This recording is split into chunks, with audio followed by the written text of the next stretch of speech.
My name is Lucinda Shale, and this is my submission for DES313.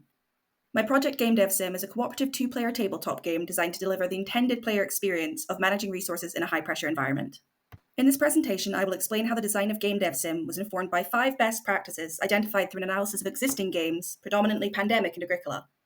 These best practices are escalating pressure, strategic decision-making, emergent complexity, resource scarcity and efficiency, and collaboration and interaction.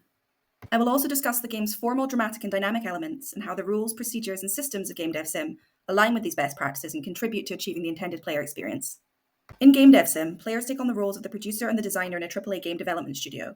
Their goal is to overcome challenges across 4 departments: production, programming, art, and design, by managing resources and escalating risks. Each department consists of 6 teams represented as spaces on the game board and identifiable by colors. Players must achieve 3 key objectives to win the game. Number 1, eliminate risks. Each department faces a unique risk. Players must collect and discard 4 team cards of the same department, and therefore color, to mitigate their department's risk. Players place the corresponding marker face down on the risk card once this has been achieved. Number 2, clear roadblocks. Players must remove all roadblock cubes from the board to stabilize the teams and prevent cascading crises. And number 3, complete milestones. Players collect cleared cubes and exchange 10 of them to unlock each milestone in sequential order. Number 1, pre-production. Number 2, full production. Number 3, post-production. The game is made up of 6 main components. Number 1, the game board, which organizes the teams and their connections across departments, visually guiding player decisions. Number 2, the roadblock deck. A roadblock card is drawn at the end of each player's turn. The team on the drawn card must be populated with the number of roadblocks shown by the current roadblock rate. 3, roadblock cubes, which represent obstacles that accumulate on teams and must be cleared to prevent crises. Number 4, the player deck. The player deck contains team cards for clearing risks, risk cards that escalate the game and move up the risk rate, and event cards that provide special advantages. Number 5, the crisis tracker, which tracks the escalation of crises. The game ends in failure if it reaches a maximum of 8. And 6, milestone cards. Milestone cards represent the project phases of pre-production, full production, and post-production that provide significant rewards when reached, such as skipping crises or clearing cubes more efficiently. The core loop is to clear roadblocks for the teams within the studio to prevent a crisis which could lead to project failure. The game loop is mitigating a risk or hitting the next milestone to mitigate pressure and progress towards victory. The meta loop is mitigating all 4 department risks and reaching all 3 milestones to complete development and successfully release your fictional game. To successfully create the intended player experience of managing resources in a high-pressure environment, the 4 best practices must be achieved. The first is escalating pressure. Introducing mechanics that intensify over time, such as increasing threats, limited resources, or time constraints, maintains player engagement by raising the stakes and forcing players to adapt to growing urgency.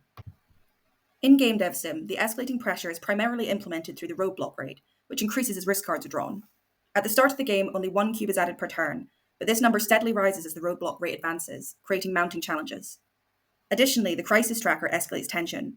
When a team accumulates more than 3 cubes, a crisis is triggered, spreading cubes to connected teams and advancing the crisis tracker. If the crisis tracker reaches 8, the players lose the game. Secondly, implementing strategic decision-making provides meaningful choices that balance short-term needs with long-term goals. Competing objectives and diverse strategies encourage players to plan carefully and adapt their approach. Players in Game Dev Sim are limited to 4 actions per turn, requiring them to carefully prioritize their tasks. For example, players must decide whether to clear roadblocks, collect cards for risk elimination, or progress milestones.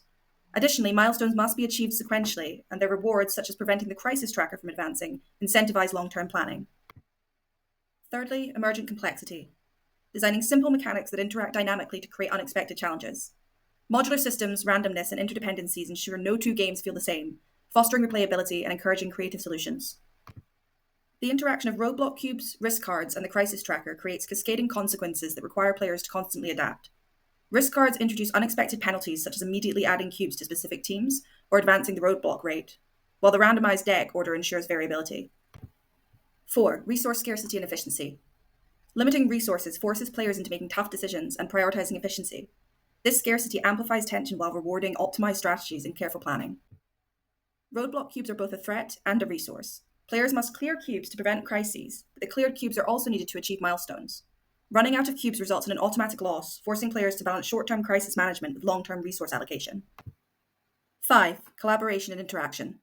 Fostering open communication and collaboration through player role specializations that can be strategically utilized to achieve goals. Social dynamics add depth and emotional investment, encouraging cooperation to navigate challenges and achieve success collectively. These best practices are embedded in the game's formal, dramatic, and dynamic elements, ensuring the intended player experience of managing resources in a high-pressure environment is consistently delivered. The foundation of game dev sim relies heavily upon the format and systems of pandemic, such as the spread of disease cubes, outbreaks, and infection rate, to underpin the design and effectively create a high-pressure environment. Additionally, risk cards are used in a similar way to epidemic cards. However, once a risk card is revealed and the 3 steps or action to apply sudden pressure to the game, it is not placed in the discard pile. When it is first drawn, it is placed in an empty risk card slot face up to show which department the risk is associated with. Once 4 cards of that colour have been discarded, the marker of that colour is placed on the risk card, and all cubes of one colour can now be cleared from a team with only 1 turn action as opposed to 1 turn action per roadblock. Once this has happened, and subsequently all roadblocks of that colour have been cleared from the board, the marker is turned over on the card, which means no more cubes of that colour can be added to any of the teams on the board for the remainder of play. If a card of that colour is drawn from the roadblock deck, it goes in the discard pile, but no roadblocks are placed on the board. This incentivizes players to optimize how they play the game. By getting into the same place on the board and exchanging cards, players can utilize the designer's special ability and mitigate a risk with 3 cards of the same colour instead of 4, maximizing efficiency and encouraging open communication and collaboration. Unlike epidemic cards, you can only clear each of the risk cards using a specific colour that represents the corresponding department. Additionally, you can only clear that risk card once it has been drawn from the deck. So players must carefully manage their hand, as they may draw 3 production team cards early in the game, but not draw the production risk card and be able to mitigate that risk until much later in the game. During 3 playtests of this version of the game, there were no instances where players were unable to mitigate all 4 risks and win the game. Although it appears unlikely that a player may be forced to discard cards that are needed to mitigate a risk later in the game, it may not be impossible, and more rigorous playtesting is required to fully assess how statistically likely the issue may be and how it can be effectively resolved. In Game Dev Sim, milestone cards are loosely inspired by Agricola's Harvest Rounds, where an impactful event requiring resource allocation occurs at intervals throughout play. Players must use 10 cleared roadblock cubes to retrieve a milestone card. Once it has been retrieved, its reward is available for players to use. For example, the post-production milestone allows players to clear all roadblocks of 1 colour from the board using 1 turn action. As this is the 3rd milestone, the reward can only be used once the first 2 milestones have been achieved, meaning that the reward will only be available in the latter stages of the game. This adds another strategic layer of long-term goal setting to the game, where players must pick the right moment to use each milestone card to maximise their chances of success and the impact of each milestone reward. Game Dev Sim also utilises Agricola's scoring system in a simplified way, where the amount of cleared roadblock cubes in players' possession at the end of the game determines their score, improving replayability.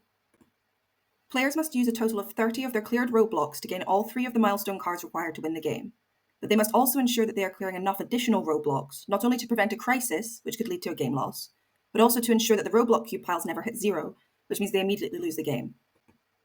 If players observe that a pile is about to run out, they can use 1 turn action to place as many roadblocks as possible of that colour that they had previously cleared and still have in their possession back in the pile.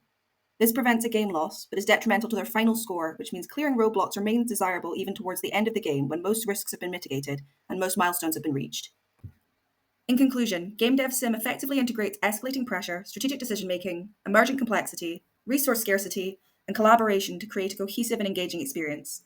By aligning its core, game, and meta loops with these best practices, and leveraging dynamic systems and interdependencies, the game successfully delivers the intended player experience of managing resources in a high-pressure environment.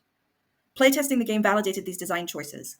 Players quickly grasped what was expected of them and how to play, and effectively used the game's systems and mechanics to more efficiently achieve their short and long-term goals. However, further adjustments could be made to increase pressure, as observations suggested that, although participants felt pressure, it could be increased to create more urgency and more successfully achieve the player experience goal. This could be achieved by increasing the number of blocks that populate the game at the start, or increasing the amount of blocks that are placed at the end of each turn. Additionally, more friction is required to reach milestones as players unveil them faster than expected. This could be achieved through increasing the cost of milestone cards to 15 as opposed to 10 roadblock cubes.